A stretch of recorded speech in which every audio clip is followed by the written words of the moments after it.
This is Ag Matters PM from the Iowa Agribusiness Radio Network, brought to you by the Iowa Soybean Association, your daily recap of the information that affects Iowa's farmers, producers, and consumers, right here in the heart of the heartland. With reports from our award-winning broadcast team of Dustin Hoffman and Riley Smith. Now, from the IARN studios in Des Moines, here's Riley Smith. Well, good day and welcome to Ag Matters PM from the Iowa Agribusiness Radio Network. I'm Riley Smith.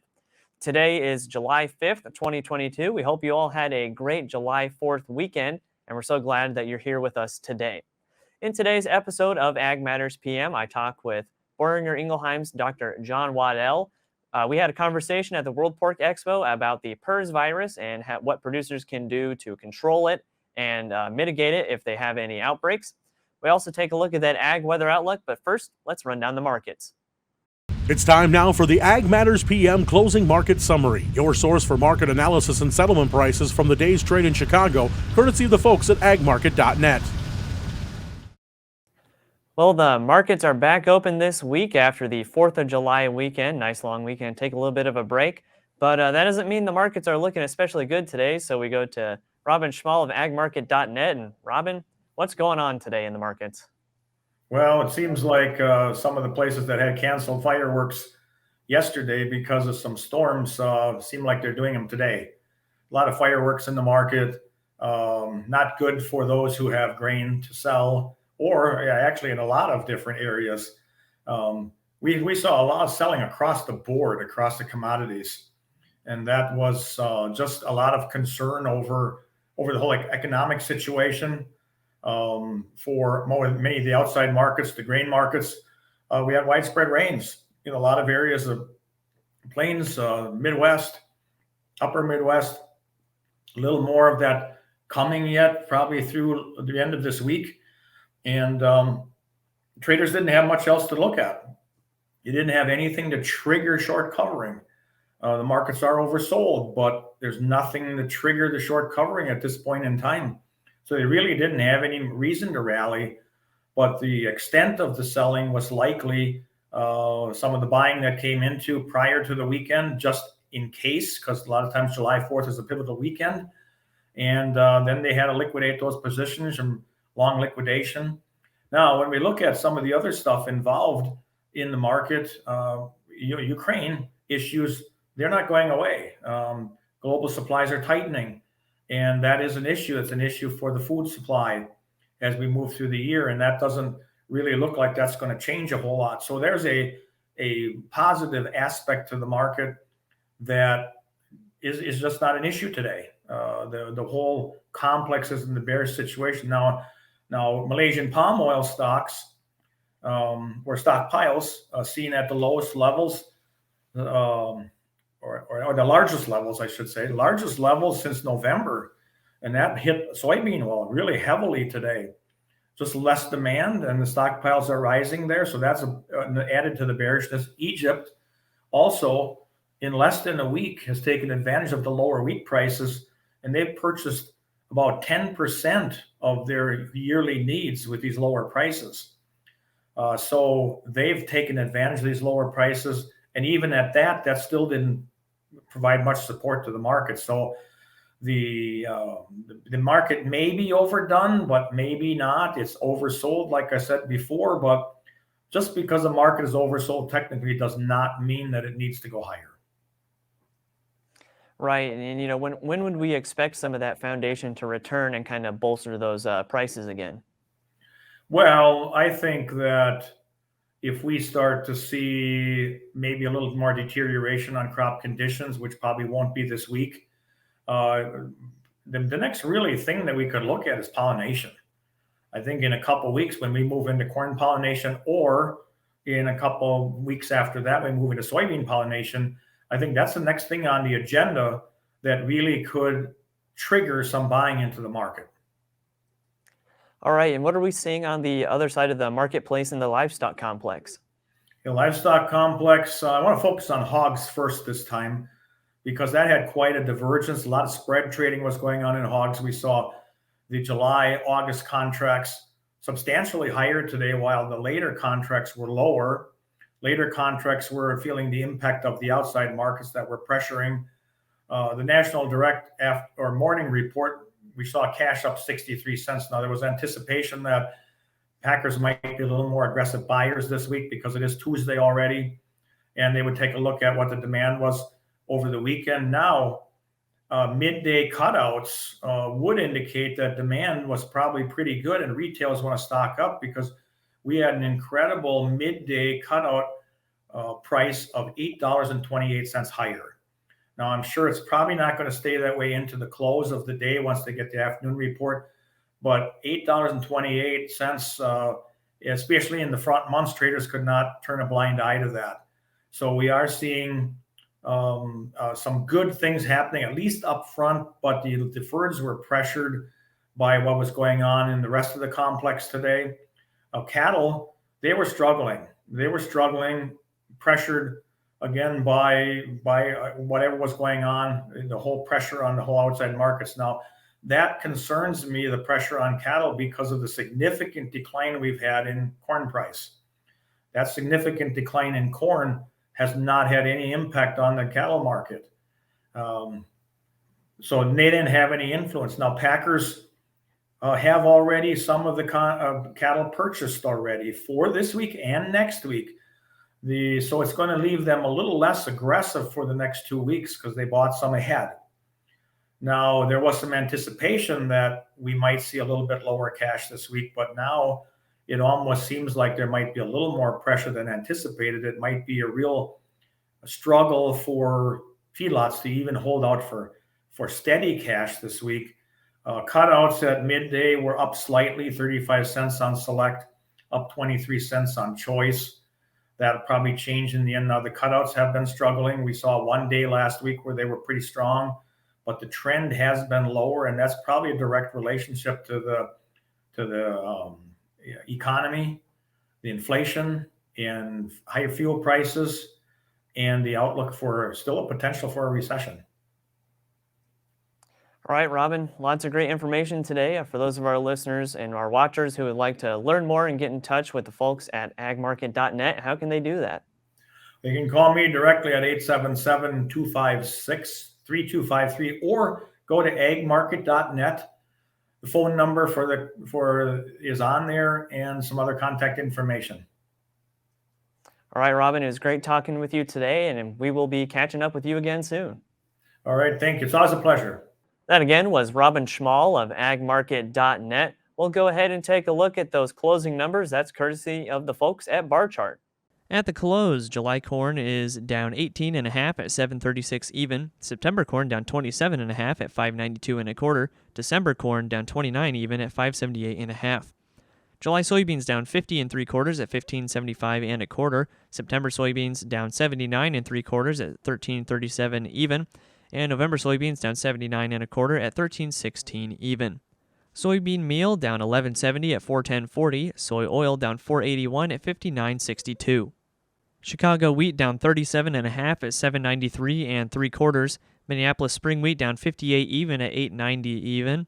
Kansas City hard red wheat down 50 3/4 at $8.60 1/4. July oats up 3 3/4 at $6.54 even. On the Merc, August live cattle down 167 at 132.92. August feeder cattle down 180 at 172.70. Lean hogs up 255 at 112.15. Pork cutout up 265 at 110.85. And Class 3 milk is down 28 cents at 22.14. And that's been a look at the Ag Market Recap here on Ag Matters PM. We're going to go ahead and take a break to hear from our sponsor, the Iowa Soybean Association and the Soy Checkoff. When we come back, I'll have a bit of my conversation with Dr. John Waddell of Boehringer Ingelheim. That's from the World Pork Expo. This is Ag Matters PM.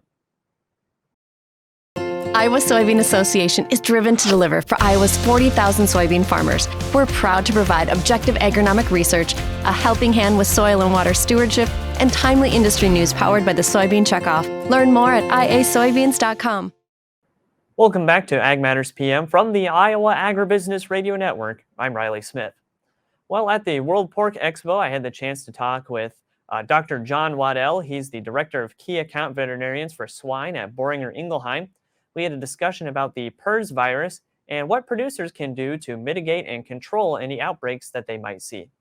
Let's just talk about PRRS, and what are the 3 core principles for PRRS control? Well, it hasn't changed a lot, and so those basics still apply today as they did 30 years ago when we first encountered PRRS. But the first one is do everything you can in a PRRS break to maximize your immunity.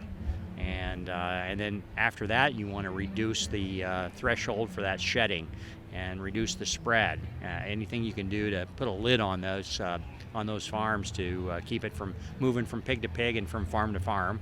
And then the last one is we've got a lot of new diagnostic tools and monitoring tools that have come into our toolbox, and so it's always good to know where you're at, set a sign, a stake in the ground, and know if you're making progress, and if you're not, how to recircle on that and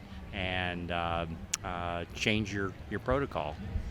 Right, and of course we know at the World Pork Expo that biosecurity is just such an important part of swine care and raising a herd. And even this year you go through the main gate and they have an option to wash your feet off and make sure that you're clean even for that. So let's talk about just the importance of biosecurity in this and having a plan for how to have those good preventative steps, and then what to do if you do get that breakout. Yeah, so PRRS is one of those diseases that changed the way we raise pigs, and for the most part in the biosecurity arena. And so we've made so many changes to protect our herds, but not only that, to contain the virus, from getting away from certain sites or farms too. So there's bio-exclusion is what we think of for biosecurity, but we also have biocontainment to think about to keep that transmission from the rest of the herds in the neighborhood, or even the other barns on sites if you can. So wow, we've made so many strides in biosecurity of transportation and internal biosecurity from pig to pig, and then the external biosecurity with things like air filtration on our units to protect them.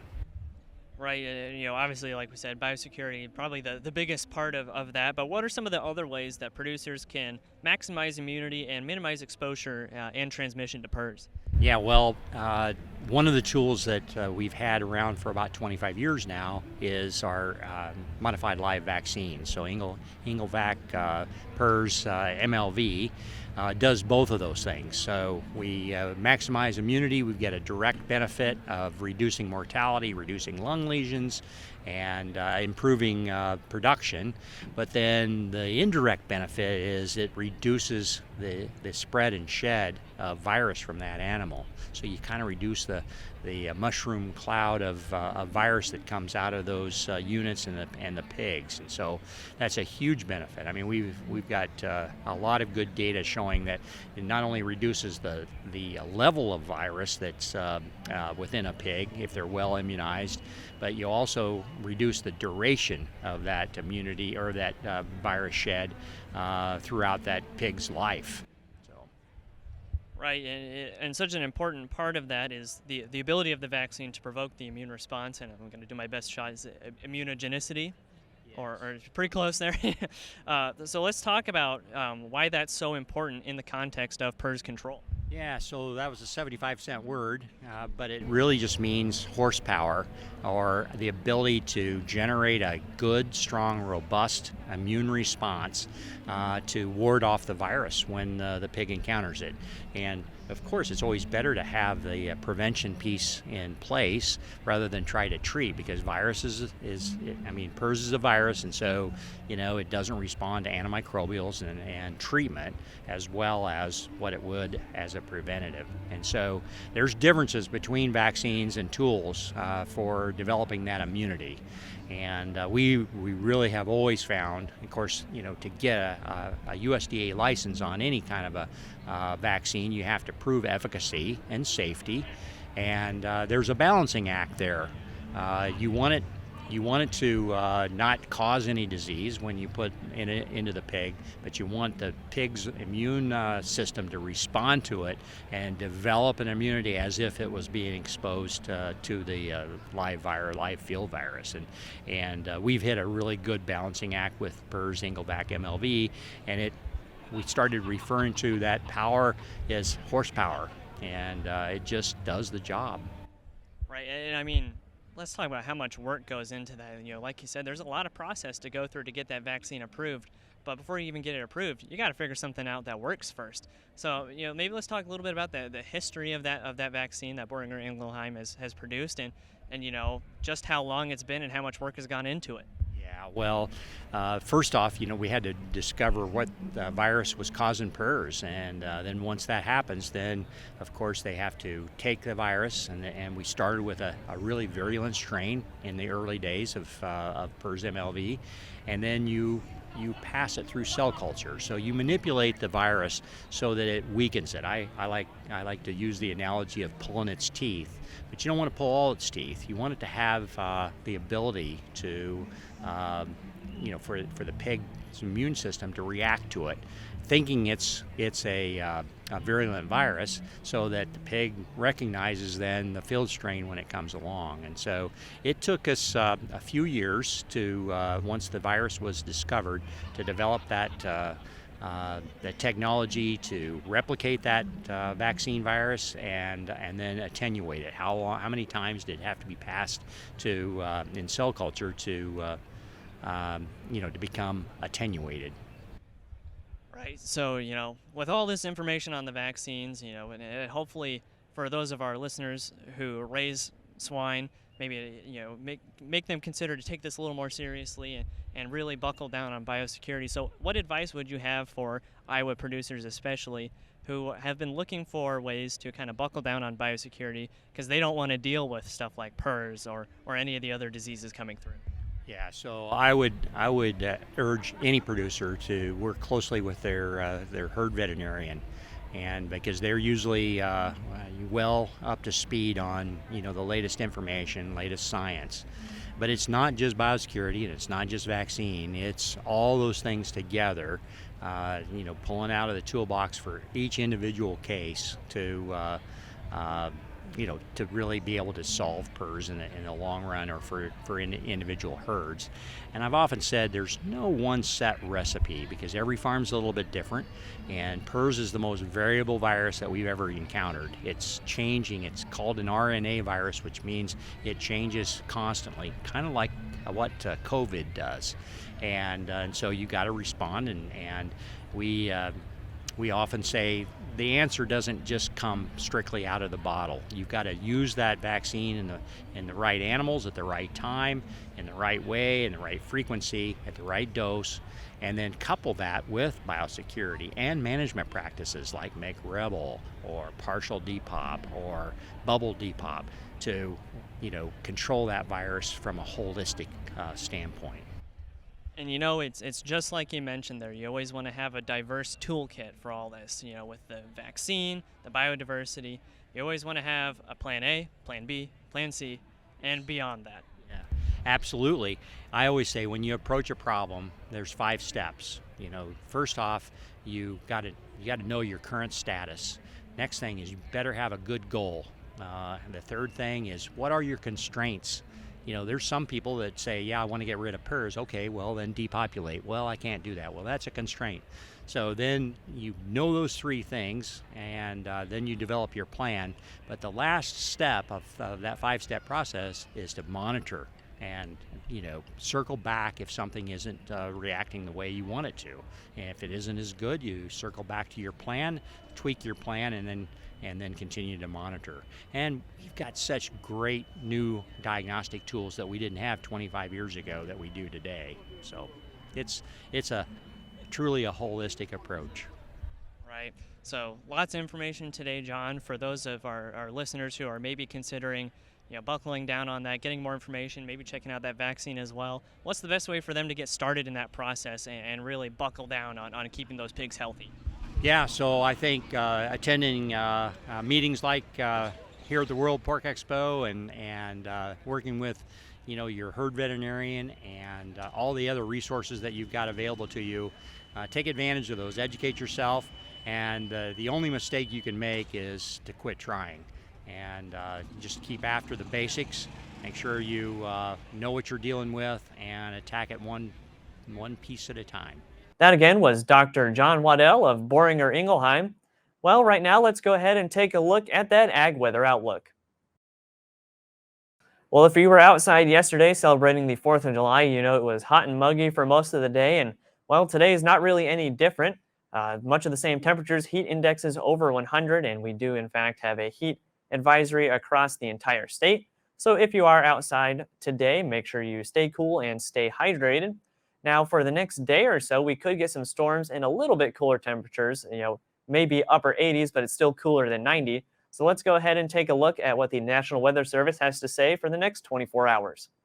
As you can see here from the National Weather Service, it's a pretty good day to stay inside. Today it's sunny and hot. There's a heat advisory until 8 p.m. for the whole state. Temps range from the mid to upper 90s. Tonight there's a chance for storms overnight, some of which could be severe. Lows overnight should range from the upper 60s to mid 70s. Tomorrow will be mostly cloudy with a continued chance for storms across the state. Highs will be in the upper 80s to low 90s. Looking at the affiliate weather map right now, as you can see for tomorrow, and for the sake of brevity, the entire state will be seeing mostly cloudy conditions with a chance for storms. Cherokee will see a high about 87, Shenandoah's high around 91, Des Moines around 92, Albia's high around 92 as well. Waterloo should see a high of 87, and Clinton will join them with a high around 87. For more detailed forecasts in your part of the state, make sure to check with your local Iowa Agribusiness Radio Network affiliate. And that's been a check of the Ag Weather Outlook, and that also brings us to the end of this episode of Ag Matters PM. You can find all of our content on our website at iowaagnet.com. You can also follow us on Facebook, Twitter, and TikTok, and you can find our video content and previous episodes of AM/PM on our YouTube channel. So make sure to subscribe and hit the notification button to make sure you can see when those videos go live. Don't forget as well our free Twice Daily Market podcast on Apple, Amazon, Google, Spotify, and Podbean. From the IARN studios in Des Moines, I'm Riley Smith. On behalf of Avery Haskell and Dustin Huffman, we thank you for watching. This has been Ag Matters PM.